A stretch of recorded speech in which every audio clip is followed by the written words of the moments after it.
While Michelle Condrey was roasting Neanderthals, assuring people that camos in multiplayer won't be animated just yet, already thinking about reusing Kevin Smith even though he was in Raven the Redwoods and Infinite Warfare because he's a lazy developer, and him leaking out potential prestige icons, I'm going to talk about the real Call of Duty news of the week. Infinity Ward just made a giant update to Infinite Warfare, and there weren't really any bug fixes aside from the normal Infinity Ward can't math or code invisible barriers correctly, thus why Retaliation and Neon were just added back into the map selection. But, of course, even without any meaningful fixes, Infinity Ward still somehow fucked the Friends invite system by giving the Elvira error code, which is ironic because that's a character that was added into Zombies in the last DLC. There were, however, plenty of new beepity bops to enjoy: calling cards, camos, weapon accessories, and gestures, along with 2 brand new weapons. And these weapons, unlike the $1,000 some whale spent on getting a Black Ops 3 weapon out of a supply drop, are also available to earn via challenges. First is a new pistol called the Stallion 44, which is basically a 44 Magnum that is unlocked by completing 20 matches in which you get at least 5 kills with only pistols.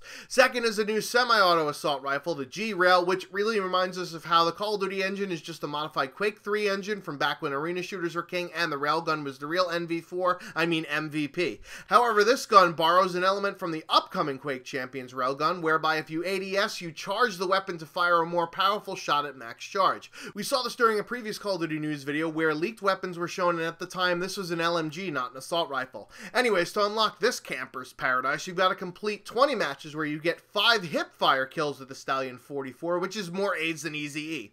Just like a Billy Mays commercial, but wait, there's more, as not even a cease and desist letter from Activision, spelled with a $sign, prevented more leaks of additional coming soon weapons, which, by the way, fuck you, Activision. You honestly think in 2017 that leaking items will eat into your bottom line? Fuck no. If anything, it hypes up the soon-to-be coming content so that people will continue to play your game and look forward to the time when it eventually drops like panties on prom night. Plus, with how shit most of the camo textures are and the weapons in Infinite Warfare turned out to be, you'd be better off spending money on hiring people that can actually fucking Photoshop instead of sending out lawyery bullshit on people that are just fans of your game. Besides, 2 of the weapons I'm going to talk about were accidentally earnable in the actual game, so blame the developers that can't code scaffolding correctly instead of going after data miners. Rant aside, there's an update to the UNSA LMG where it's now called the Atlas, which I guess they're just cycling through different factions of Call of Duty games now for the naming convention. There's also a name change on the TAC Burst SMG, which is now called the Rajin EMX, that kind of looks like a female masturbatory device.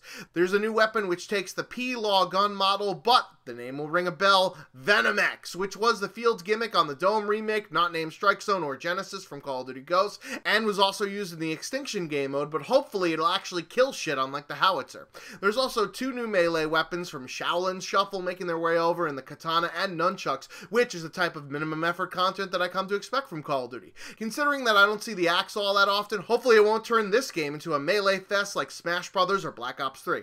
Speaking of milking the fan base, there was a leak from a French outlet regarding a potential new DLC map pack for Modern Warfare Reimagined called Regroup, which wasn't in the original Call of Duty 4. The listing indicates that there will be 3 maps for Modern Warfare 2, Estate, which is the worst map in the base game not named Derail or Underpass, High Rise, which has been previously reimagined in Advanced Warfare Skyrise, and Terminal, which would make it the 5th different game that it would be in, Modern Warfare 2, Modern Warfare 3, Infinite Warfare, and Call of Duty Online being the others. Along with Dome from Modern Warfare 3, which is the most overused map layout in Infinity Ward history, considering it's also the basis for Strike Zone, Unearthed, and Genesis. There's a date on the listing of August 1st, which happens to be Tuesday, and there's no price on the listing. However, guessing by greed, I'd say it'd be $15 available on the PS4 first, because Sony spent money like a drunken sailor coming home to port. Just when I thought Activision couldn't possibly sink any lower, adding brand new maps to a 10-year-old game is a fucking travesty. And by new maps, I mean new to a decade-old game, not new to the franchise.